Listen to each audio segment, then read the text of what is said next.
بسم اللہ الرحمن الرحیم۔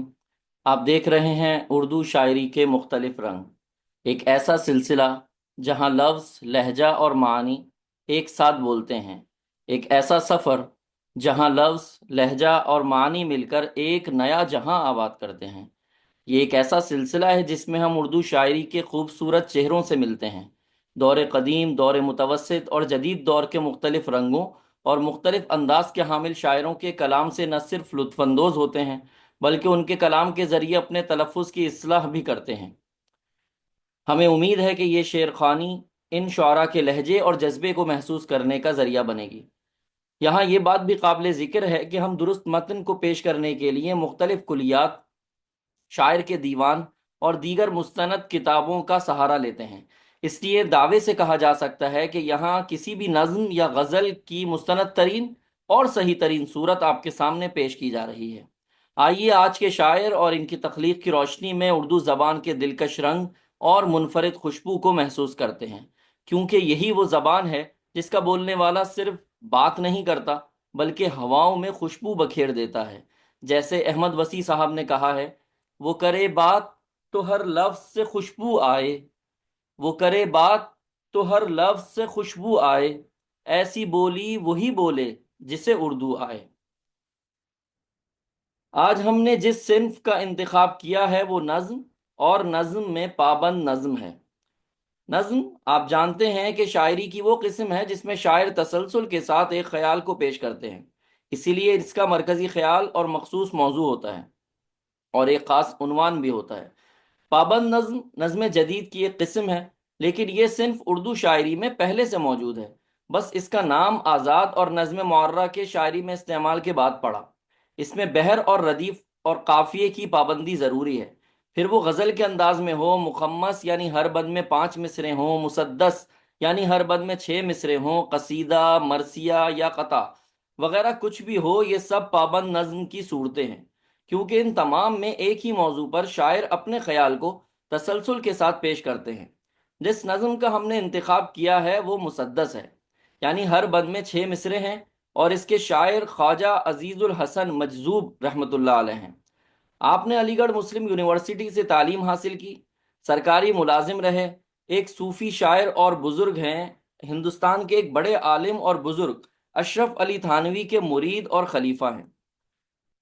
ہماری منتخب کردہ نظم میں انہوں نے اسلام کی سربلندی کے لیے باری تعالیٰ کے حضور دل سے دعا کی ہے، اور یہی اس نظم کا موضوع ہے۔ نظم کا عنوان ہے ہمارا جھنڈا۔ نظم کا آغاز کرتے ہیں۔ الہی جہاں میں ہے جتنے بھی پرچم، ہمارے پھریرے کے آگے ہو سب خم، ہمارے ہو زیر علم سارا عالم، نظر آئیں چاروں طرف بس ہم، یہ ہو سرخ رو سبز جھنڈا ہمارا، اڑے چار سو سبز جھنڈا ہمارا، فلک کی بلندی پہ پہنچے دوبارہ ہمارا ہلال اور ہمارا ستارہ، کسی سے ہمیں ہو نہ دبنا گوارا، وہ کوئی سکندر ہو یا کوئی دارا، یہ ہو سرخ رو سبز جھنڈا ہمارا، اڑے چار سو سبز جھنڈا ہمارا۔ پھر اسلام کا ہم وہ جذبہ دکھا دیں کہ اطراف عالم میں ڈنکا بجا دیں، دلوں پر وہ ہیبت کا سکہ بٹھا دیں کہ جتنے بھی سرکش ہیں سب سر جھکا دیں، یہ ہو سرخ رو سبز جھنڈا ہمارا، اڑے چار سو سبز جھنڈا ہمارا۔ کچھ اس رنگ سے نغمہ حق سنائیں کہ سب رنگ توحید میں رنگ جائیں، کچھ اس کیف سے گیت وحدت کے گائیں کہ کھچ کھچ کے سب ایک مرکز پہ آئیں، یہ ہو سرخ رو سبز جھنڈا ہمارا، اڑے چار سو سبز جھنڈا ہمارا۔ ہے مسلم کی ہستی برائے عبادت، ہے اسلام گردن نہادن بطاعت، بدلنے جو ہم سرکشی کی یہ عادت، تو ساری زمیں پر ہو اپنی خلافت، بدل دیں جو ہم سرکشی کی یہ عادت، تو ساری زمیں پر ہو اپنی خلافت، یہ ہو سرخ رو سبز جھنڈا ہمارا، اڑے چار سو سبز جھنڈا ہمارا، بآں فخر کونین و شاہ دو عالم، بآں خیر خواہ و پناہ دو عالم، بآں حضرت قبلہ گاہ دو عالم، عطا ہم کو ہو عز و جاہ دو عالم، یہ ہو سرخ رو سبز جھنڈا ہمارا، اڑے چار سو سبز جھنڈا ہمارا، اناہوں میں مظلوم کی وہ اثر دے، جو ایک جوش کی آگ سینوں میں بھر دے، جو مسلم کو اس درج سرمست کر دے، کہ وہ دین پر بے جھجک اپنا سر دے، یہ ہو سرخ رو سبز جھنڈا ہمارا، اڑے چار سو سبز جھنڈا ہمارا۔ آمین یا رب العالمین۔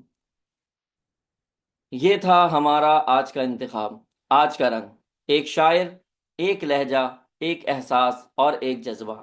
یہاں ہم اس ویڈیو کا اختتام کرتے ہیں۔ انشاءاللہ جلد ہی ایک اور منفرد رنگ کے ساتھ حاضر ہوں گے اور اردو شاعری کے ذریعے اپنے تلفظ درست کریں گے، شاعری پڑھنا سیکھیں گے اور شاعری کی تفہیم اور سمجھنے کی صلاحیت کو بہتر بنانے کی کوشش کریں گے۔ اردو شاعری کے ان حسین رنگوں کو محسوس کرتے رہیں، کیونکہ یہاں لفظ، لہجہ اور معنی مل کر ایک نیا جہاں آباد کرتے ہیں۔ خادم اردو معلّہ تین میم عثمان کو اجازت دیجیے، اپنے ذوق کو زندہ رکھیے اور معیاری شاعری سن کر پڑھنے کا سلیقہ سیکھتے رہیے۔ اپنا خیال رکھیے گا۔ والسلام علیکم ورحمۃ اللہ وبرکاتہ۔